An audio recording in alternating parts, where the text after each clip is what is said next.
ننګرهار مرکزی زندان انګړ کې د اسد 40مې د خپلواکۍ ورځې په مناسبت د بریا ثبات او ملي ویاړ تر شعار لاندې د پهلوانۍ سیالۍ ترسره شوې.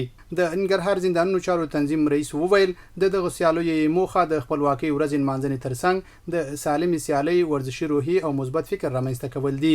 دا چې د اسد 40مه یو تاریخي او ویاړ او افتخار ډک ورځ ده، نو په همدې مناسبت باندې په ننګرهار مرکزی زندان کې د پهلوانۍ سیالۍ په پام کې نیول شوې وي چې لا هم جریان لري او باید ووایم چې په دغه سیالیو کې ګڼ شمېر بندیانو ورونو شرکت کړی ده او ننداره یې کوي.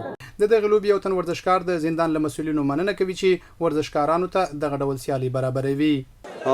ننګرهار په عمومي بلاک او عمومي زندان کې د پهلوانۍ سیالۍ په لاره اچول شوې ده چې دا د بندیانو دپاره ډېره خبرنامه ده او د رئیس صاحب نه موږ ډېره زیاته مننه کوو چې داسې برنامې په مخه باندې اچي چې د بندیانو روح ورسره سکون وي. یو بل ورزشکار بیا په راتلونکي کې د نورو ورته سیالیو د جوړېدو غوښتنه کوي. وایي دا ډول سیالیو سره محبوسینو ته ذهني ارامتیا هم رامنځته کیږي. دغه لوبې موږ ته برابرې کړې دي، موږ ته ډېره مننه کوو.